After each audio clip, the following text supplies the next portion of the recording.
Hello, welcome to 3TV. నా పేరు నాగరాజు.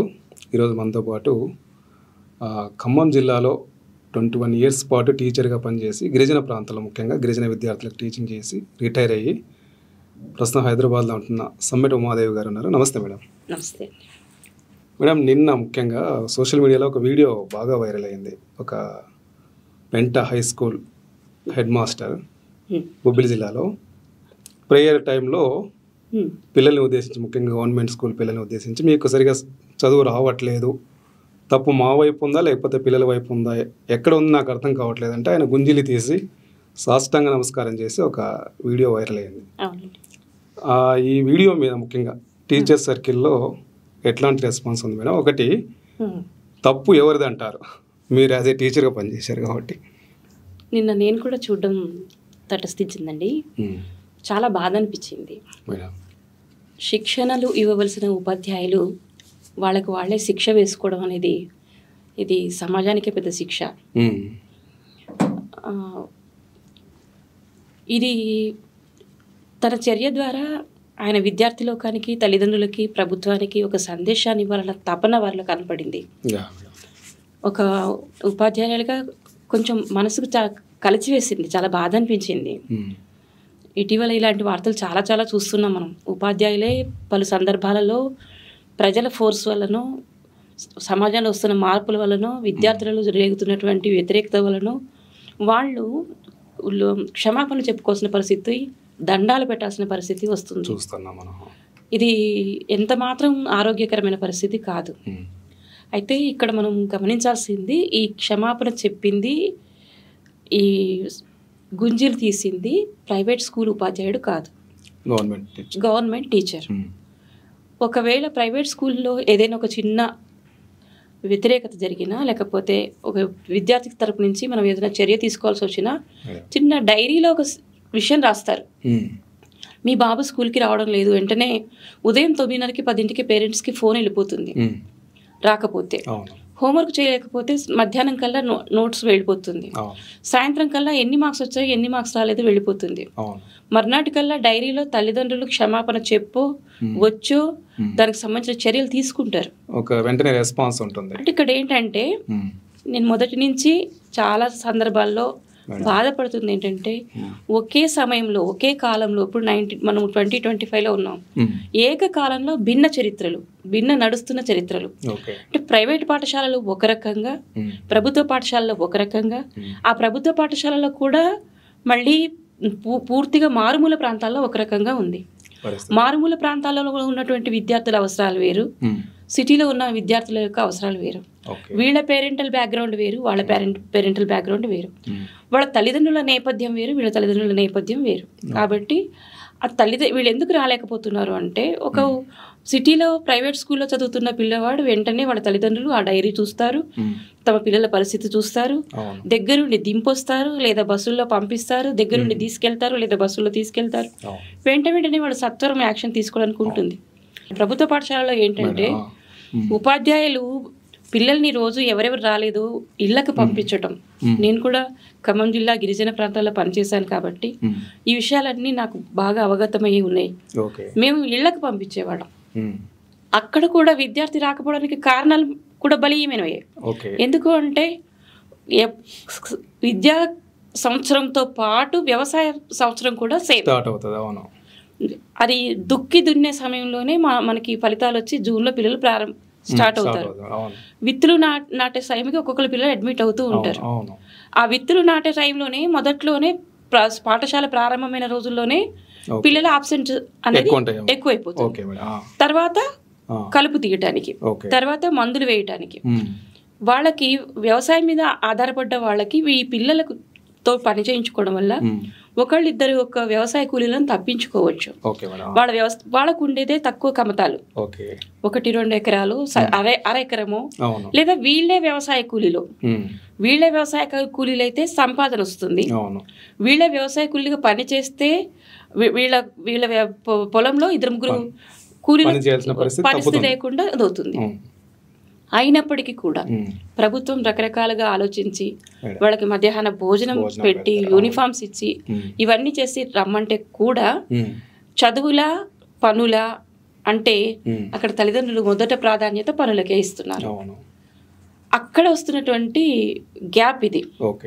పిల్లల్ని మనం ఎన్నిసార్లు పంపించినా 1 సంవత్సరం కాలంలో కొంతకాలం బడికి రెగ్యులర్గా వచ్చి కొంతకాలం రాకుండా ఉన్న విద్యార్థుల యొక్క విద్యా సామర్థ్యాలు తప్పకుండా తగ్గి ఉంటాయి. దాంట్లో వ్యత్యాసం మనకు తెలుస్తుంది. అప్పుడు మనము నిలదీసి పేరెంట్స్ మీటింగ్ పెట్టినా ఏం చేసినా సరే నువ్వెందుకు సరిగ్గా రాయడం లేదు, నువ్వెందుకు సరిగ్గా చదవటం లేదు, మీ లోపమా మా లోపమా అంటే కాదు, నేను చెప్పేది మాత్రం వ్యవస్థాగత లోపం. ఎప్పుడైతే ఈ పిల్లలకి తల్లిదండ్రులు తమని రైతులు ఎప్పుడైతే బాగుంటారో తమ పిల్లల్ని సంపాదన మీద ఆధారపడని పరిస్థితుల్లో రైతులు వ్యవసాయ కుటుంబాలు వాడు పంపిస్తారో అప్పుడు మాత్రమే పిల్లలు నిశ్చింతగా బడికి రావడానికి అవకాశం ఉంటుంది. ఇది ఎవరు తీర్చాలి అన్నది మనం ఆలోచించాలి. సరే, ఆ ఇచ్చే దుస్తులైనా కూడా ఒక రెండు జతల దుస్తులు ఇస్తారు, భోజనం పెడతారు. వాటికంటే కూడా వీళ్ళకి ఇప్పుడు మేము డిమాండ్ చేస్తానికి ఈ పాయింట్లు పట్టుకుంటాం. మీకు అన్ని సౌకర్యాలు ఏర్పరుస్తున్నాం కదా, నోట్స్ మీకు అయినా కూడా మీరు ఎందుకు రావడం లేదు అని. అయితే ఇక్కడ ఏమవుతుందంటే ఒక 2 రోజులు రాని విద్యార్థి, భయపడుతున్న విద్యార్థిని చేరదీసి అడిగితే ఏం చెప్తాడు అంటే మొన్నటి పాఠంలో వెనకబడి ఉంటాడు. నిన్న చెప్పిన పోయం వినడు, ఇవాళ అప్పచెప్పాలి, అందుకని బడికి రాడు. మన చెప్పిన లెక్కలు వినడు, ఇవాళ పరీక్ష రాయాలి, అందుకని పరీక్ష రోజు కూడా రాడు.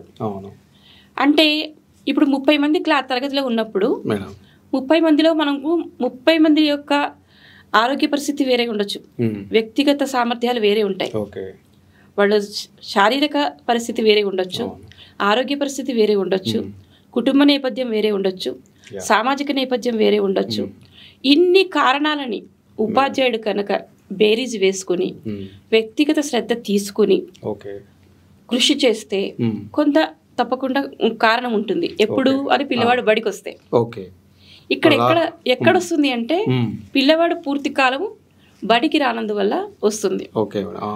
ఇట్లా చెప్పుకోవాలంటే చాలా చాలా కారణాలు ఉన్నాయి. నగర ప్రాంతంలో పిల్లలకి గ్రామీణ ప్రాంతంలో ఉన్న పిల్లలకి సేమ్ సిలబస్. ఇప్పుడు నెల గడిచేటప్పటికల్లా వీడొచ్చి నెల రోజుల్లో మనకి 20 పని దినాలు ఉన్నాయనుకుందాం.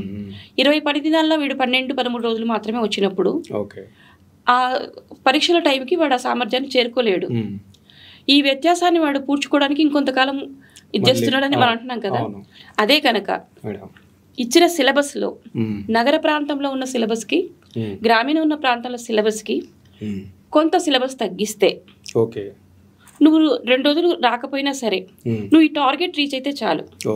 ఇప్పుడు మొదటి 3 తరగతులు 4 తరగతులు ఉన్నాయనుకోండి, 3 తరగతుల్లో 4 తరగతుల్లో బాగా తెలుగులో చదవటం, రాయటం, లెక్కల్లో అంకెలు నేర్చుకోవటం, గుణింతాలు నేర్చుకోవడం, 4 కూడికలు, తీసివేతలు, భాగాహారాలు, గుణింతాలు ఇవి బాగా నేర్చుకోవడం. ఈ మొదటి 3 సంవత్సరాలు వీటి మీద బాగా దృష్టి పెట్టి ఇవి బాగా వచ్చిన తర్వాత మాత్రమే 4వ తరగతికో 5వ తరగతికో మనం వెళితే వాళ్ళు అది కంటిన్యూ అవుతుందండి. మొదటి స్థాయిలో పడ్డటువంటి విద్యా సామర్థ్యాల యొక్క బేస్ అనేది తర్వాత తరగతులకు కంటిన్యూ అవుతుంది. ఎప్పుడైతే మొదటి తరగతుల్లో ఇవి రావో వాళ్ళ తర్వాత తరగతుల్లో తడబడతారు. అయినా కూడా వీళ్ళు తర్వాత తరగతులకి వెళ్తారు. తర్వాత తరగతికి ఎలా వెళ్తారు అంటే మనకున్న నాన్ డిటెన్షన్ పద్ధతి వల్ల విద్యార్థుల యొక్క హాజరు చూసి హాజరు ప్రకారం పాస్ చేసేసేయాలి. విద్యా సామర్థ్యాన్ని బట్టి కనుక వాడు ప్రమోట్ చేయకపోతే కుదరదు. 100కి 80% పైగా హాజరున్న ప్రతి ఒక్క విద్యార్థి 1 నుంచి 2, 2 నుంచి 3, 3 నుంచి 10 వరకు కూడా డొల్లిగింతలతోటి వస్తాడు. వాడు ఎక్కడ స్టాగ్నేట్ అయిపోతాడు అంటే 10వ తరగతిలో స్టాగ్నేట్ అయిపోతాడు. ఇదైపోతాడు. 5, 6 తరగతిలోకి వచ్చేటప్పటికల్లా హిందీ కూడా ఉంటుంది. అంటే విద్యార్థులకి 3 భాషలు. మామూలుగా గిరిజన ప్రాంతాల్లో వాళ్ళు కోయ కానీ, లంబాడ కానీ, సవర కానీ, గోండు కానీ రకరకాల ప్రాంతాల వాళ్ళు ఇంట్లో మాట్లాడుకునే భాష ఒకటి. బడికి వచ్చిన తర్వాత తెలుగు ఉన్నటువంటి సబ్జెక్ట్ ఏమో ఇంగ్లీషు, హిందీ. అంటే వాడి జీవితం 4 భాషలతో ముడిపడి ఉంటుంది. గిరిజన ప్రాంతాల్లో కొంత వేరే అన్య భాషల పిల్లల పరిస్థితి. ఉర్దూ ముస్లిం పిల్లలైతే వాడికి కూడా నాలుగు భాషలు.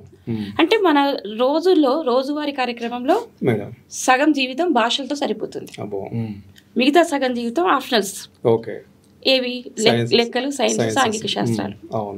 ఈ దీంట్లో అంతటా ఒకటే భాష అన్నాం అనుకోండి, ఈ భాషలో అక్కడికి ఏమవుతుంది, 5వ తరగతి నుంచి హిందీ పెడుతున్నారు.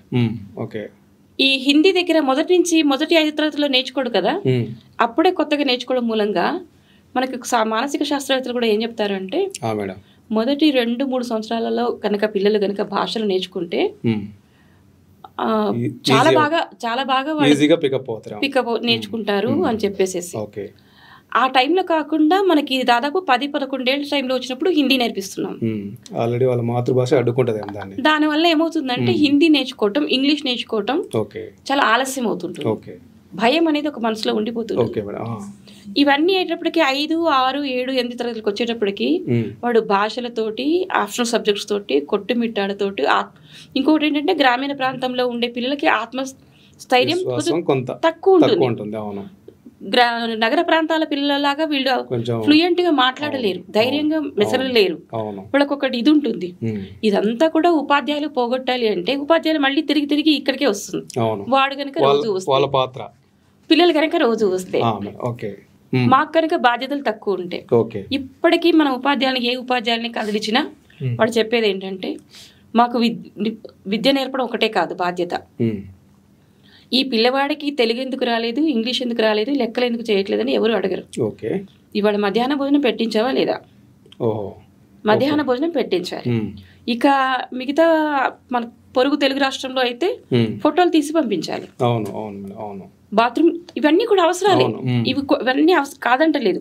పిల్లవాళ్ళకి మధ్యాహ్న భోజనం పరిశుభ్రంగా అందించాలి, వాళ్ళ టాయిలెట్స్ శుభ్రంగా ఉండాలి, తరగతి గదులు శుభ్రంగా ఉండాలి. ఈ అన్ని పనులు టీచర్లు చేయాలి. ఇక్కడ వచ్చిన సమస్య, ఈ ప్రతి స్కూల్ కి కనుక ఈ విషయాలు చూసుకోవడానికి మిడ్ డే మీల్స్, శుభ్రత, పిల్లల వ్యక్తిగత శుభ్రత, పాఠశాల పరిసరాల శుభ్రత, వీటన్నిటిని చూసుకోవడానికి ఒక ప్రత్యేక టీచర్ కనుక ఉండి, టీచర్ని కనుక ఈ విధుల నుంచి పక్కకు తప్పిస్తే టీచర్కి మరికొంత వెసులుబాటు ఉంటుంది, టీచర్ని మనం ప్రశ్నిస్తానికి అవకాశం ఉంటుంది. ఇవన్నీ వదిలిపెట్టేసేసి ప్రభుత్వ పాఠశాల ఉపాధ్యాయులు పాఠాలు చెప్పరు అని ఒక తప్పనిసరిగా వాళ్ళకి చిట్టీలు కట్టుకుంటారు, వేరే ఊళ్ళ నుంచి వస్తారు, వాళ్ళకి వ్యక్తిగతమైన పనులు ఉంటాయి. సమాజంలో టీచర్ కూడా ఒక మనిషే. అతను ఉత్తముడు నేను చెప్పడం లేదు, ఉంటాయి అతనికి ఉండే వ్యాపకాలు, ఒక టీచర్కి ఉండే వ్యాపకాలు ఉండొచ్చు. కానీ విద్య నేర్పడంలో ఈ ఉపాధ్యాయులు క్వాలిఫైడ్, బీఈడి, ఎంఈడి చేసి దానికి మించిన విద్యా క్వాలిఫికేషన్స్ ఎన్నో పెంపొందించుకొని బీఈడి రాయడానికి ఒక ఎంట్రన్స్, టీటీసీ రాయడానికి ఒక entrance, BEd 1 year, TTC 2 years, graduation 3 years, PG 2 years, MEd 1 year. ఎంత బేస్తో వస్తాడు ఉపాధ్యాయుడు. ఎంత బేస్తో వచ్చిన ఉపాధ్యాయులని అవ్వలీలగా మనము అనేస్తున్నాం. వాళ్ళకి ఏమొస్తుంది, వాళ్ళు ఏం చెప్తారు, వాళ్ళు ఏం చేస్తారు. సరే, దీనికి కూడా మార్గాలు ఉన్నాయి. మనకి సమ్మర్లో కూడా మేము జీతం తీసుకుంటాం. సరే, నేను ఇప్పుడు ఉద్యోగ విరమణ చేసిన పెన్షన్ కూడా తీసుకుంటాను. ఈ దసరా సెలవులు, సంక్రాంతి సెలవులు, ఈ వేసవి సెలవుల్లో వృత్యంతర శిక్షణలు ఇప్పించవచ్చు. ఎందుకంటే మనము గత 15 ఏళ్లుగా చాలా ర్యాపిడ్ డెవలప్మెంట్ వచ్చేసింది టెక్నాలజికల్. చాలా ఊహించినంత మార్పు వచ్చేసింది. పాండమిక్ తర్వాత ఇది విద్యార్థుల చేతులకు అందింది. దీన్ని మనము ఇదిగా తీసుకొని ఇప్పుడు సిటీలో ఉన్న పిల్లలకేమో చక్కగా ఆన్లైన్ క్లాసులలో కూర్చున్నారు. ఆ పాండమిక్ పీరియడ్ టాపిక్ వచ్చింది చెప్తున్నాను. అదే గ్రామీణ ప్రాంతం పిల్లలకి అక్కడికి లైన్లే వెళ్ళవు, నెట్టే వెళ్ళదు. ఒకవేళ విద్యాశాఖకి మేము ఏదైనా సమాచారం అత్యవసరంగా పంపించాలంటే మేము అవన్నీ ఫోటోలు తీసుకొని, ఫోటోలు తీసుకొని దూరంగా కనిపిస్తున్న ఒక చెట్టు కిందకి వెళ్ళి ఆ చెట్టు కింద నుంచుని అది బ్రౌజ్ అయ్యి మొత్తానికి అది ఎప్పుడో వెళ్ళి బ్లూ టిక్ మార్క్స్ వచ్చాక అమ్మయ్య వెళ్ళింది అనుకుని వచ్చేవాళ్ళం. నెట్ అవంతా కూడా అందుబాటులో ఉండవు. నెట్ ఉంటే కరెంట్ ఉండదు, కరెంట్ ఉంటే టీవీలు ఉండవు, టీవీలు ఉంటే ఇవన్నీ తెలిసిన ఉపాధ్యాయులు ఉండరు, ఉన్న కంప్యూటర్లు పని చేయవు. ఇవి చాలా ఉన్నాయి. అయినప్పటికీ కూడా ఇప్పుడు ఆ ఉపాధ్యాయుడి తపన నేను మొత్తం చూసిన తర్వాత ఆయన విద్యార్థులు ఎదుట సాష్టాంగపడ్డాడు, యా మేడం. గుంజీలు తీశాడు, విద్యార్థులకి విజ్ఞాపన చేశాడు, తల్లిదండ్రులకు కూడా విజ్ఞాపన చేశాడు. అవును. తల్లిదండ్రులారా మీరు పంపించండి, ఇప్పుడు మేము ఇక్కడ సిద్ధంగా ఉన్నాం, మీ పిల్లలకి మేము విద్యను అందించడానికి. పైగా ఏం చెప్పాడు ఆయన, 9 to 5 నేను ఉండట్లా స్కూల్, ఫ్రమ్ 8 onwards మేము ఉంటున్నామని చెప్పారు. నిజానికి ప్రభుత్వ పాఠశాలలు 9:30 నుంచి సాయంత్రం 5 వరకు, 4:45, 5 వరకు ఉంటాయి. కానీ ఒక్కొక్కసారి మీరు ఒక ప్రభుత్వ పాఠశాలకు వెళ్తే మీకు అక్కడ 10th క్లాస్ టీచర్లు కొట్టుకుంటారండి. ఈ క్లాస్ ఒక్క టీచర్ కనుక ఎవరైనా లీవ్ పెడితే ఆ క్లాస్కి నేను వెళ్తాను, ఆ క్లాస్కి నేను వెళ్తాను, నా సబ్జెక్ట్లో ప్రతి పిల్లలు పాస్ అవ్వాలి అని English teacher, Telugu teacher, science teacher, social teacher, ఇంకా హిందీ టీచర్ అయితే అబ్బా నాకు 4 రోజులే ఉంటాయి, వాడికి రావాలి అన్న తపనతో ఉన్న టీచర్ నేను చాలా మందిని చూశాను. అంటే మనము ప్రశ్నించడానికి, వెక్కిరించడానికి, సూటిగా చూపిస్తూ నిలదీయడానికి అలవాటు పడ్డాం. అట్ ద సేమ్ టైం చాలా పాజిటివ్ అంశాలు ఉన్నాయండి. టీచర్ల తపన ఎంతో ఉంది, కృషి ఎంతో ఉంది. ఆయన ఇవాళ ఎమోషనల్ బ్లాక్మెయిల్ చేశాడు అని ఇంకొక వ్యాఖ్య కూడా వచ్చింది ఈ వీడియో మీద. పిల్లలు ఎంత బాధపడతారు కదా, ఎమోషనల్ బ్లాక్మెయిల్ చేశారని. కొందరు పిల్లలు నవ్వుతున్నారు కూడా. పసిపిల్లలండి, పసిపిల్లలు తమకు పాఠాలు చెప్పాల్సిన టీచరు గుంజీలు తీయడం ఏంటి అని ఒక రకంగా ఆశ్చర్యపోయారు. తర్వాత వద్దు అన్నారు. తర్వాత కూడా ఆయన చేస్తూ ఉంటే కొంతమంది పిల్లలు తెలిసి తెలియక నవ్విన మాట కూడా నిజం. అయినప్పటికీ కూడా ఆయన ఒక ఆశాభావాన్ని వ్యక్తపరిచారు. ఏంటంటే ఇంకొక ఇంటర్వ్యూలో కనీసం 10-15 మంది విద్యార్థులు మారినా, 10% మారినా నేను సంతోషపడతాను అని చెప్తున్నారు. ఇక్కడ కనీసం ఈ ఉపాధ్యాయుని పేరేంటో కానీ ఇతని ప్రసాద్ గారు వీరు ఇచ్చిన సందేశాన్ని అందిపుచ్చుకొనైనా సరే దీన్ని మనం, ఇది హర్షించదగ్గ పరిణామం మాత్రం కాదు. ఒక మంత్రి గారు చాలా సంతోషపడ్డారట. ఇది మనం చింతించాల్సిన విషయమే. కానీ దీన్ని గురించి అందరూ మాత్రం, ఇటు ఉపాధ్యాయులు, తల్లిదండ్రులు, సమాజము, ముఖ్యంగా పిల్లలు బాగా ఆలోచించాల్సిన సందర్భాన్ని ఆయన క్రియేట్ చేశారు. ఒకసారి మనము పునరాలోచించుకోవాల్సిన విషయం, పునఃసమీక్షించుకోవాల్సిన సందర్భాన్ని ఆయన మనకి ఇచ్చేశారు. చాలా చాలా ఉన్నాయండి. మనము ఒక విద్యా వ్యవస్థ గురించి కనుక మనం మాట్లాడుకుంటే కనీసం ఒక 50 వీడియోస్ చేయొచ్చు మనం. అంత విషయం ఉంది. అనేక రకాల సమస్యలు, అనేక రకంగా చర్చించుకోవాల్సినటువంటి అంశాలు, మొత్తము సంస్కరించుకోవాల్సిన అంశాలు చాలా ఉన్నాయి. మేడం, ఇందాక ఒక వీడియోలో కూడా అంటే మిమ్మల్ని దండించలేము, మిమ్మల్ని ఏమనలేము అట్లాంటి ఒక కొంత వ్యాఖ్యానం కూడా జరిగిందా ఉపాధ్యాయుడి దాంట్లో? అసలు పిల్లల్ని కొట్టాల్సిన అవసరం ఉంటుందా? యాజ్ ఎ టీచర్గా మీరేమంటారు? అట్లాంటి పరిస్థితులు ఏర్పడతాయా? ఎట్లా ఉంటుంది? మన చిన్ననాట పాతకాలం నాటుగా ఏమైందంటే చాలా స్కూల్స్ చాలా తక్కువగా ఉండేవి. ఉపాధ్యాయులని సమాజం మొత్తం చాలా గౌరవంతో చూసేది. నా మాటే శాసనం లాగా ఉపాధ్యాయుడు కనుక ఏదైనా చెప్తే ఉపాధ్యాయుని యొక్క ప్రవర్తన, మాట, అతనికున్న విషయ పరిజ్ఞానము అన్నీ కూడా సమాజం మెచ్చుకుని ఆచరించే విషయంలో ఉండేవి. అట్లాగే అతను మాత్రమే, కేవలం ఒక బడి ఉపాలో ఉన్న ఉపాధ్యాయుడు మాత్రమే మా పిల్లలకు ఒక గొప్ప దారి చూపగల కేంద్రము పాఠశాల, ఆ మార్గదర్శి టీచరు అని సమాజం అప్పుడు నమ్మారు. ఇప్పుడు ఏమైందంటే వేతనాలు కొద్దిగా పెరిగాయి.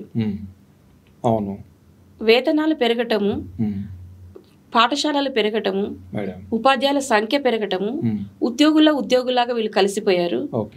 వీళ్ళని ఉపాధ్యాయులు అంటే ఒక సేవా రంగంలో ఉన్న వైద్యులు, నర్సులు, టీచర్లు ఇలాంటి వాళ్ళు సేవా రంగంలో ఉన్నవారుగా గౌరవించాల్సిన స్థానంలో కేవలం ఉద్యోగులుగా పరిగణించబడుతున్నారు.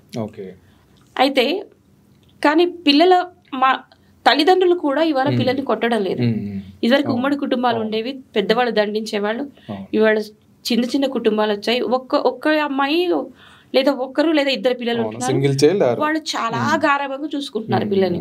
ఇది గ్రామీణ ప్రాంతాల్లో కూడా పిల్లల సంఖ్య పడిపోవడానికి కారణం కూడా కుటుంబ నియంత్రణలు కొంచెం దీని పట్ల అవగాహన, పాపులేషన్ పట్ల అవగాహన రావడం మూలంగా ఇప్పుడు చాలా పాఠశాలలు పిల్లలు లేక మిగిలిపోవడానికి కారణం ఉపాధ్యాయులు సరిగ్గా చెప్పకపోవడం మూలంగా కాదు. పిల్లలు కూడా తగ్గారు. 4-5 నుంచి 10 మంది పిల్లలు ఉన్న చోట తల్లిదండ్రులు ఇవాళ 1-2 పిల్లలే ఉంటారు. వాళ్ళు కూడా ఒక ఏజ్ వచ్చేటప్పటికల్లా హై స్కూల్కో కాలేజీకో ఉద్యోగాలకో వెళ్ళిపోతారు. కాబట్టి ఆ ఊర్లో ఆ పాఠశాల వయసు పిల్లలు తక్కువ ఉన్నారు కాబట్టి పాఠశాలలో తక్కువ ఉంటున్నారు కాబట్టి ఆ ఊర్లో ఉన్న ఉపాధ్యాయులు చెప్పలేకపోవడం మూలంగా పిల్లలు లేకపోవడం కాదు. ఇది చాలా అందరూ అర్థం చేసుకోవాల్సిన విషయం. ఒక ఊరిలో ఉన్న జనాభాలలో పాఠశాల వయసున్న పిల్లలు ఎంతమంది ఉన్నారు, వాళ్ళు ప్రభుత్వ పాఠశాలలోనే ఉన్నారా, లేకపోతే తల్లిదండ్రులు వాళ్ళ పిల్లల్ని ఇంగ్లీష్ మీడియంలో చదివించాలి, మంచి చదువులు చదివించాలని బయటికి పంపిస్తున్నారా, అందువల్ల బయటికి వెళ్ళారా, లేక ప్రభుత్వ ఉపాధ్యాయులు బాగా చెప్పట్లేదు కాబట్టి ఆ స్కూల్లో లేదా అన్నది ఈ విషయం మీద కూడా చాలా పెద్ద చర్చ జరగాలి. ఇదంతా పక్కన పెడితే ఇప్పుడు మా పిల్లల్ని మేమే కొట్టట్లేదు కాబట్టి మీరు ఎట్లా కొడతారు కొట్టద్దు అన్నది ఒకటి. నెక్స్ట్ ఇంకోటి ఏంటంటే అప్పటికంటే ఇప్పుడు విద్యా సామర్థ్యాలు పిల్లల్లోనూ తల్లిదండ్రుల్లోనూ ఫస్ట్ జనరేషన్ కాదు కాబట్టి పిల్లలు కూడా చాలా తొందరగా గ్రాస్ప్ చేసుకుంటున్నారు. కాబట్టి మీరు మరీ కఠినమైన శిక్షణల ద్వారా కాకుండా చక్కగా చెప్పండి అనేది తల్లిదండ్రుల అభిమతం అయితే ఉంది. కొట్టి తీరాలి, కొట్టకపోతే ఎట్లా బాగుపడతాడు అన్న దృక్పథం మాత్రం మారాలి. మా చిన్నప్పుడు బాగా కొట్టేవాళ్ళు, మమ్మల్ని అక్కడ తీసుకొచ్చి పడేసేవాళ్ళు, నువ్వు కొట్టుకో టీచర్ అని అనేవాళ్ళు అని ఉంది. కాదండి, కొట్టడం అనేది అప్పటికది చెల్లింది. ఇప్పటికి అట్లా కాదు, కొట్టి తీరాలి కాదు. నయానో భయానో మంచో చెడో ముందల మనము పిల్లలకి చెప్పండి. ఇప్పుడు ఏం చేస్తున్నారు, ఇంపోజిషన్ కూడా ఇవ్వద్దు అంటున్నారు. ఇప్పుడు చెప్తున్నాను కదా, ఈ విద్యా విషయానికి వస్తే మాత్రం చాలా ఉంది డెప్త్ మనం మాట్లాడుకోవాల్సిన విషయం. ఒకప్పుడు పలకల మీద చక్కగా పదే దిద్దించేవాళ్ళు, పెద్ద గొంతేసుకొని వల్లె వేయించేవాళ్ళు. అది నిద్దట్లో కూడా మనకి ఆ ఎక్కాలు కానీ అక్షరాలు కానీ పదాలు కానీ లేకపోతే నెలల పేర్లు కానీ సంవత్సరాల పేర్లు కానీ కంటతో వచ్చేసాయి, పద్యాలు కానీ. ఇప్పుడు వల్లె వేయించొద్దు అంటున్నారు. వల్లె వేయించొద్దు, పలక మీద దిద్దించొద్దు, డైరెక్ట్ నోట్స్లతో రాయాలి. ఇవన్నీ మార్పులు వచ్చినట్టే తల్లిదండ్రుల పద్ధతిలో కూడా మార్పు వచ్చింది. మా పిల్లల్ని కొట్టద్దు. ఎప్పుడైతే తల్లిదండ్రుల అభిమతం మారిందో పిల్లల్ని కొట్టకుండా జాగ్రత్తగా చూడండి అని అనుకున్నప్పుడు పిల్లల్ని కొట్టకండి అని చెప్పేసి అటు మాకు కూడా అలాంటి ఉత్తర్వులు వస్తున్నాయి. అంత అవసరం లేదు. ఇప్పుడు సున్నితంగా మానసిక శాస్త్రవేత్తలు కూడా పిల్లల్ని శిక్షల ద్వారా కాకుండా దగ్గరికి తీయడం ద్వారా వాళ్ళని ఇప్పుడు టీచర్కి స్టూడెంట్స్కి మధ్యలో గ్యాప్ తగ్గిపోవాలి. పిల్లలు టీచర్ ఎప్పుడు కూడా ఒక ఉన్నతమైన స్థానంలో కూర్చోవాలి, పిల్లల్ని శాసించాలని కాకుండా పిల్లల మధ్యలో ఉపాధ్యాయుడు ఉన్న దగ్గర పిల్లలకు విద్య బాగా వస్తుంది, బాగుంటుంది. ఆ బెంచిలో లేకపోతే కుర్చీలో గ్రౌండ్ ఏదైనా చూసుకోండి, పిల్లల మధ్యలో కూర్చొని పిల్లలకి వాళ్ళ మానసిక సామర్థ్యాలను బట్టి విద్యా సామర్థ్యాలను బట్టి అర్థం చేసుకొని చెప్పినప్పుడు అసలు శిక్షించాలన్న విషయం కూడా గుర్తుకు కూడా రాదు. అయితే కొట్టడం కంపల్సరీ అని రెడ్ లైన్ తోటి అండర్లైన్ చేయడం అనేది ఒకసారి అందరూ ఆలోచించుకోవాలి. ఎవరైనా మొండిగా ఉన్నారు పిల్లలు అంటే దానికి కారణాలు వేరే ఉంటాయి. అది వ్యక్తిగత వైయక్తిక సామర్థ్యాలలో అంటారు కదా, ఇప్పుడు చేతి 5 వేలే సమానంగా ఉండవు అంటారు. ఒక తల్లి బిడ్డలే సమానంగా ఉండకపోవచ్చు. ఒకళ్ళు ఒకసారికి వింటారు, ఇంకొకసారి వింటారు. ఒకళ్ళకి ఒకసారి వస్తుంది, ఒకసారి 10 సార్లు చదివినా రాదు. ఇవన్నీ కూడా క్లాస్ టీచర్కి ఉంటాయండి. మీరు మన ఈ మధ్య ఒక వీడియో చూసుంటారు, ఒక టీచర్ కూర్చొని వెనక ఉన్న పిల్లలందరూ కూడా వాళ్ళ పేర్లు చెప్తుంటే ప్రతి ఒక్క పిల్లలు ఒక్క చోట కూడా ఆమె ఫెయిల్ కాల, ప్రతి ఒక్కళ్ళ పిల్లల పేర్లు చెప్పింది. అంటే మేము కొన్ని బ్యాచ్లు కొన్నేళ్ళు ఆ పాఠశాలలో పనిచేయడం మూలంగా ప్రతి ఒక్క పిల్లల స్వరాలేంటి, ప్రవర్తన ఏంటి, మాట తీరేంటి, ఎలా వస్తారు, ఎలా వింటారు, ఎలా వినరు, కొందరు ఎలా వినని పిల్లల్ని కూడా మేము ఇగ్నోర్ చేసి వాడికి ఎలా చెప్పాలో అలా చెప్పడం అనేది వీళ్ళిద్దరి మధ్య విద్యార్థి ఉపాధ్యాయుల మధ్య అనుబంధం కనుక బాగా పెరిగితే ఉపాధ్యాయులు చాలా సాధించవచ్చు కొన్ని. అది మేడం మీరు చెప్పారు. యాక్చువల్గా ఒకటి అంటే టీచర్లకి ఎక్స్ట్రా రెస్పాన్సిబిలిటీస్ ఇస్తున్నారు, వాళ్ళు చేయాల్సిన పని కంటే కూడా వేరే వేరే పనులు ఎక్కువ చేయాల్సి వస్తుందని ఒక పాయింట్ చెప్పారు. రెండవది కరెక్ట్, మనకు అగ్రికల్చర్ సీజన్ కూడా వీళ్ళు చదివే టైంలోనే ముఖ్యంగా గ్రామీణ ప్రాంత విద్యార్థుల్లో జరుగుతుంది అంటారు. ఈ రెండు కూడా చాలా ముఖ్యమైన విషయాలు. ఈ 2 పాయింట్లు మనం ఏం చేయొచ్చు అంటారు? అంటే ఒకటి సమాజం వైపు నుంచి, రెండోది ప్రభుత్వం వైపు నుంచి ఎట్లాంటి స్టెప్స్ తీసుకుంటే ఈ గ్యాప్ని తగ్గించవచ్చు అంటారు మీరు? వీటికి చాలా ప్రయత్నాలు జరిగినాయండి. మధ్యలో ఈ వ్యవసాయ కుటుంబంలో పిల్లలు ఎవరెవరైతే పాఠశాలకు రాలేకపోతున్నారో వాళ్ళకి బ్రిడ్జ్ కోర్సెస్ అని చెప్పేసి వాళ్ళకి వేసవి సెలవులలో వాళ్ళకి పాఠాలు చెప్పటము, నేర్పించటము, అక్షర జ్ఞానం కలిగించటము. తర్వాత కొంతమందిని ఫిలిప్పీన్స్కి పంపించి, కేరళకి పంపించి రకరకాల ప్రాంతాలలో వాళ్ళు ఎట్లా విద్య నేర్చుకుంటున్నారు అన్నది చేసి వీటన్నిటిని కూడా స్టడీస్ లాగా నిర్వహించారు. రకరకాల కోర్సెస్ నిర్వహించారు. వాళ్ళ కోసం ప్రత్యేక పాఠశాలలు నిర్వహించారు. కాకపోతే మనకేంటంటే ఇది ఒక ఏర్పడిపోయింది. తల్లిదండ్రులని పిల్లలు పోషించాలి, పిల్లలని తల్లిదండ్రులు చూసుకోవాలి. ఈ కాన్సెప్ట్స్ అయితే మనకి ఎప్పుడైతే మన సమాజంలో ఉందో అక్కడ వస్తుంది అది. అందుకనే దీనికంటే నా ఉద్దేశం మాత్రం రైతు బాగుపడితే, గ్రామీణ ప్రాంతాల్లో ఉన్న రైతులు, రైతు కూలీలు, వ్యవసాయ కూలీలు, ఇతర అన్ని చేతి వృత్తుల వారి పరిస్థితులు కనుక బాగుపడితే వాళ్ళ పిల్లల్ని స్కూల్కి పంపించకుండా ఉండడం అనేది జరగదు. కాబట్టి వాళ్ళు తప్పకుండా నెక్స్ట్ వాళ్ళు కూడా విద్యావంతులు అవ్వడంలో వాళ్ళలో కూడా ఇప్పటికి కూడా మీరు ఎలక్షన్స్ అప్పుడు చూడండి చాలా మంది కూడా వేలిముద్ర వాళ్ళే ఉన్నారు ఇప్పటికి కూడాను. ఇంకా బహుశా ఆ తరం తర్వాత వచ్చినటువంటి నెక్స్ట్ తరం వాళ్ళు మాత్రం కొంచెం బాగానే ఉంటున్నారు. వాళ్ళు ఇప్పుడు బాగానే పంపిస్తున్నారు. వాళ్ళు బాగా వ్యక్తిగత శ్రద్ధ తీసుకుంటున్నారు. ఇట్లా ఎక్కువ కాలం సాగకపోవచ్చు అండి. తప్పకుండా మన సమాజం యొక్క స్థితి మారుతుంది. ఇప్పుడు ప్రతి ఒక్కరు చూడండి సెల్ ఫోన్ ఎంత బాగా ఉపయోగించుకుంటున్నారు. ఒకప్పుడు టిక్ టాక్స్ అనేవి వచ్చేవి, ఇప్పుడు అంతా కూడా రీల్స్ వస్తున్నాయి. అయితే ఈ సమాజం అనేది విద్యార్థులకి సాంకేతిక అనేది బాగా ఆకర్షిస్తుందండి.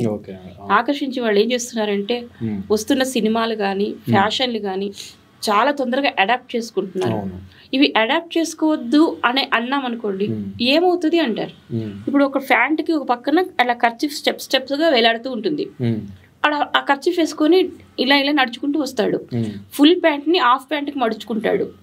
అలా మడుచుకొని వచ్చి అది తప్ప అంటే మనం తప్పని చెప్పలేము.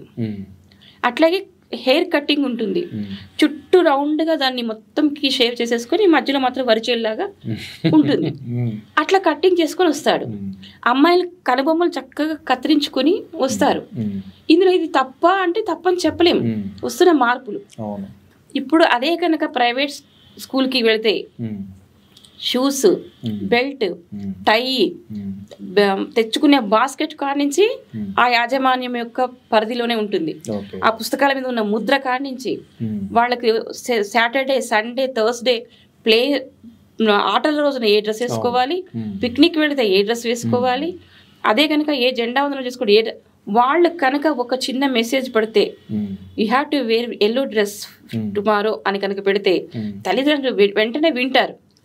మేము బాబు మీ పిల్లలు యూనిఫామ్ కుట్లు ఊడిపోయినాయి, కొంచెం కుట్లు వేయించుకోండి, లేదా సండే మీరు వైట్ డ్రెస్ కుట్టించుకోండి అంటే వినరు వీళ్ళు. ఎందుకంటే ప్రభుత్వం ఇస్తుంది కదా, వాళ్ళే ఇవ్వాలి. ఈ తీసుకునే కల్చర్కి అలవాటు పడ్డారు. 2 జతల బట్టలు ఇస్తున్నప్పుడు మళ్ళీ వచ్చే సంవత్సరం 2 జతల బట్టలు ఇచ్చినప్పుడే వేసుకుంటారు తప్పితే 2 జతలు ప్రభుత్వం ఇచ్చింది కదా, పోనీ ఇంకొక 2 జతలు మనం ఒక సంవత్సరం అంటే 210, 220 వర్కింగ్ డేస్ అండి. 220 వర్కింగ్ డేస్ కి ఒక్క 2 జతల యూనిఫామ్ పిల్లలకి ఎట్లా సరిపోతుంది? ప్రభుత్వం తన వంతు సహాయం తన ఏదో చేస్తుంది. మనం ఇంకొక 2 జతలు కుట్టించుకుందామని అనుకోరు. వీళ్ళే మళ్ళీ పుట్టినరోజులు వస్తే పెద్ద పెద్ద కేకులు కోసి కూల్ డ్రింక్స్ ఇచ్చి చాలా గ్రాండ్గా చేస్తారు. ఇదే గ్రామీణ ప్రాంతంలో ఉన్న తల్లిదండ్రులు ఆ పిల్లల పుట్టినరోజులు బాగా సెలబ్రేట్ చేస్తారు, వాళ్ళ పండుగలు ఏమైనా ఉంటే బాగా సెలబ్రేట్ చేసుకుంటారు. కానీ ప్రభుత్వ పథకాలు ప్రభుత్వమే ఇవ్వాలి, బుక్స్ ఇవ్వాలంటే ప్రభుత్వమే ఇవ్వాలి. ఇలాంటి మనస్తత్వానికి అలవాటు పడ్డారు వాళ్ళు. ఒక్కరోజు కనుక యూనిఫామ్ వేసుకురాకపోతే ప్రైవేట్ స్కూల్లో ఊరుకోరు. మేము ఎన్నిసార్లు చెప్పినా మీరు యూనిఫామ్ వేసుకురండి అంటే అయిపోయినాయి మేడం, చిరిగిపోయిన టీచర్ అంటారు. దానికి ఏం చేయగలుగుతాం? అందుకని ఒక సిస్టమ్ ఏర్పరచాలి. హెయిర్ కట్టింగ్ ఎలా ఉండాలి, జడలు ఎలా ఉండాలి, రిబ్బన్స్ ఎలా ఉండాలి, అది 220 వర్కింగ్ డేస్ కూడా కంపల్సరీ అబ్బాయిలు అమ్మాయిలు పాటించి తీరాలి అనే రూల్ పెడితే వీళ్ళు పిచ్చి కటింగ్లు చేయించుకోరు, చేయించుకుని తీరాలని పెట్టాలి. ప్రైవేట్ స్కూల్ వాళ్ళతో ఎంత పైగా మన దారుణమైన విషయం ఏంటంటే ప్రైవేట్ స్కూళ్ళకి ధీటుగా ప్రభుత్వ పాఠశాలను మెరుగుపరుస్తున్నాము అని పెడతారు స్టేట్మెంట్. నాకు ఎంత బాధ అనిపిస్తుందో ఆ స్టేట్మెంట్ వింటుంటే. అంటే వీళ్ళంతా ఎంత ఒప్పుకుంటున్నట్టు ప్రభుత్వం మేము తక్కువ స్టాండర్డ్ లో ఉన్నాము, కానీ వాళ్ళు ఏం పాటిస్తున్నారు, అవి మనం ఎందుకు పాటించట్లేదు అన్నది వదిలేసేసి ప్రైవేట్ పాఠశాలలకు ధీటుగా ప్రభుత్వ పాఠశాలని మెరుగుపరుస్తున్నాము అంటే అది మన వైఫల్యమా? అది మనము ఇలా మనం ఇవ్వచ్చా? మనల్ని మనమే ఇది కించపరుచుకోవడం కాదా అని నాకు చాలా బాధ అనిపిస్తుంటుందండి. ఎందుకంటే ప్రతిదానికి ప్రతి సమస్యకి పరిష్కారం ఉన్నట్టే మనం కొంత కఠినమైన నియమాలు, పిల్లల్ని కొట్టకండి అని చెప్పిన వాళ్ళే పిల్లలకు కూడా చెప్పండి, పిల్లల తల్లిదండ్రులు కూడా చెప్పండి, తప్పనిసరి యూనిఫామ్ తప్పనిసరి వేసుకురావాల్సిందే, హెయిర్ కటింగ్స్ ఇట్లా ఉండాల్సిందే, షూస్ కానీ చెప్పులు కానీ వేసుకోవడం ఇట్లా వేసుకోవాల్సిందే, సమయానికి రావాల్సిందే, సమయానికి వెళ్లాల్సిందే, ఏ రోజున అటెండెన్స్ ఇంత ఉండాల్సిందే అని మనం కూడా చెయ్యాలి. అయితే ఉంటాయండి, రూల్స్ కూడా ఉంటాయి, కానీ పాటించడంలో తేడా ఉంటుంది. తల్లిదండ్రులు ప్రైవేట్ స్కూళ్ళకి ఇస్తున్నటువంటి ప్రాధాన్యతలో ప్రభుత్వ పాఠశాలల రూల్స్ని పాటించడంలో వాళ్ళకి ఏంటంటే మన ఊరే, మన బడే, మన పిల్లలే, మన టీచర్లే అన్న ఆ దృక్పథం మారాలి. తల్లిదండ్రుల దృక్పథం మారాలి, పిల్లల దృక్పథం మారాలి. కొంత ఈ సిటీస్లో ఉండే వాళ్ళ మీద చదువుకున్న వాళ్ళు ఉంటారు, కొంత ఎకనామికల్లీ బాగున్న వాళ్ళు ఉంటారు పేరెంట్స్. ఊళ్ళల్లో ఆ పరిస్థితి ఉండదు, అంత విషయ పరిజ్ఞానం ఉండదు, వాళ్ళకి ఇట్లా రెస్పాండ్ అవ్వాలని కూడా ఉండదు. అట్లాంటప్పుడు అంటే వాళ్ళు ఆ మేరకు రెస్పాండ్ అవ్వడం అనేది ఉండదు కదా మేడం. జనరల్గా ఊళ్ళల్లో పిల్లలకు ఏదో మేము పంపించడమే గొప్ప విషయం అన్నట్టుగా ఫీల్ అవుతారు వాళ్ళు. స్కూళ్ళకు వాళ్ళు చదివి చెప్పి బాగా చేస్తారని అనుకుంటారు. సో వాళ్ళ ఎకనామికల్ కండిషన్ బాగుపరచాలి, వాళ్ళని చదువుకున్న వాళ్ళని చేయాలనేది ఇంకొక టాస్క్ కూడా ఉంది ఇక్కడ. అంటే ఇది ఒక పెద్ద విషయమే కూడా, వ్యవస్థాగత లోపాలు ఇవన్నీ కూడా. మొత్తము మనకి తప్పనిసరిగా సిటీలో ఉన్న వాళ్ళ యొక్క ఆర్థిక సామర్థ్యాలు వేరు, పల్లె ప్రాంతాల్లో ఉన్న ఆర్థిక సామర్థ్యాలు వేరు, ఆ తల్లిదండ్రులు వేరు, ఈ తల్లిదండ్రులు వేరు. కాబట్టి ఇప్పుడు నాలాంటి వాళ్ళని సలహా అడిగితే మాత్రం మేము ఒకటే చెప్తాం, ఏంటంటే గ్రామీణ ముఖ్యంగా గిరిజన ప్రాంతాలలో కొంచెం సిలబస్ తగ్గించటం.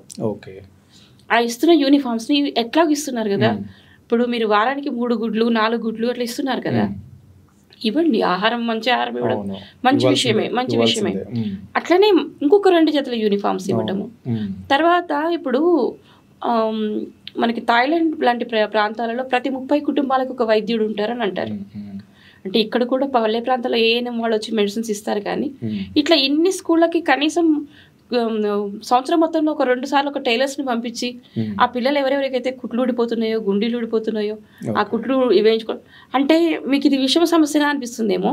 ఇప్పుడు ఒక గ్రామీణ ప్రాంతం వాళ్ళు కనుక ఆ ప్రాంతం నుంచి రోడ్డు ప్రాంతానికి వచ్చి సిటీకి వచ్చి ఇవన్నీ చేయించుకోవాలంటే వాళ్ళు ఒక రోజు కూలిపోతుంది. దానికి కనీసం వాడికి ఒక 500-600 రూపాయలు ఖర్చు అవుతాయి. అంటే వాడు చిన్న అంగన్వాడీ పిల్లలు కడ్రాయిల్ లాంటివి కొనుక్కోవాలన్నా కూడా, ఈ పిల్లలు బట్టలు కుట్లు వేయించుకోవాలనుకున్నా కూడా, బ్యాగులకు కుట్లు వేయించుకోవాలనుకున్నా కూడా వీళ్ళందరికీ కూడా ఒక 500 నుంచి 600 రూపాయల వరకు ఖర్చు పెట్టాలి. ఒక రోజు కూలిపోతుంది. ఇలా చాలా ఉన్నాయండి. మనము మాట్లాడుకోవాలనుకుంటే ప్రైవేట్ స్కూళ్ళకు ధీటుగా మనం కూడా అదే అనుకుంటే, ప్రైవేట్ పాఠశాలకి ధీటుగా మీరు నడపాలి అని అనుకుంటే మన దగ్గర చాలా విషయాల పరిష్కారాలు, సంస్కరణలు చేయాల్సినటువంటి అంశాలు ఉన్నాయి. ఇవన్నిటి కనుక మనము చేస్తూ పోతే ఇవాళ ఉపాధ్యాయులు తలదించుకుని ఆయన తలదించుకోవడంలో కూడా బాధపడట్లే పాపం. ప్రసాద్ గారు ఏమంటున్నారంటే మీరు మారితే చాలు అంటున్నారు. అలాంటి మనసుతో ఉన్నవాళ్ళు సమాజంలో చాలా మంది ఉన్నారండి. ఉపాధ్యాయుల్లో కూడా మామూలు వాళ్ళు కూడా సక్రమంగా పనిచేయకుండా ఉద్యోగ ధర్మాన్ని సరిగ్గా నిర్వర్తించని వాళ్ళు కూడా ఉండొచ్చు. వాళ్ళందరి తరపున 100% అందరూ ఉన్నారని నేను చెప్పట్లేదు. మనుషుల్లో మంచి చెడు ఎలా ఉన్నారో ఉపాధ్యాయులలో కూడా అట్లా ఉండొచ్చు. కానీ ఇవాళ చాలా మంది ఉపాధ్యాయులు మారుతున్న సమాజాన్ని చూసి తమ విద్యార్థుల్ని చాలా బాగా చదివించుకోవాలని, ఎందుకంటే బయట ప్రపంచం చూస్తున్నారు. ఒక పక్కన పోటీ పడుతున్న సాంకేతికత, నాగరికత, వీళ్ళందరూ విదేశాలకు వెళ్ళి చదువుకోవటం, ఉద్యోగాలు చేయటం, ఇవన్నీ చూసి అరే నా విద్యార్థులు ఇలా ఎందుకు ఉండాలి, వాళ్ళని కూడా నేను ఆ స్థితికి తీసుకురావాలని తపన పడే ఉపాధ్యాయులు చాలా మంది ఉన్నారు. వాళ్ళల్లో ప్రసాద్ గారు ఒకరు. వాళ్ళ ఆశయాలని అందిపుచ్చుకొని ఇంకోసారి ఎప్పుడు ఏ ఉపాధ్యాయుడు కూడా తలదించుకొని తనకు తన శిక్ష వేసుకోవాల్సిన పరిస్థితి రాకుండా కేవలం శిక్షణ మాత్రం ఇవ్వటానికే ఉపాధ్యాయులు అన్నది అర్థం చేసుకొని వారిచ్చిన సందేశాన్ని సమాజం అందిపుచ్చుకుంటే బాగుంటుంది. దయచేసి ఎవరు కూడా ప్రసాద్ గారిని చులకన చేయకండి. ఆయన మనోవేదనని అర్థం చేసుకోండి. దీని వెనక ఉన్న పరిస్థితుల యొక్క సంస్కరణ గురించి ఆలోచించమని ఇటు ఉపాధ్యాయులకి, ప్రభుత్వానికి, తల్లిదండ్రులకి, సమాజానికి మన విన్నవించుకోవాల్సిందే.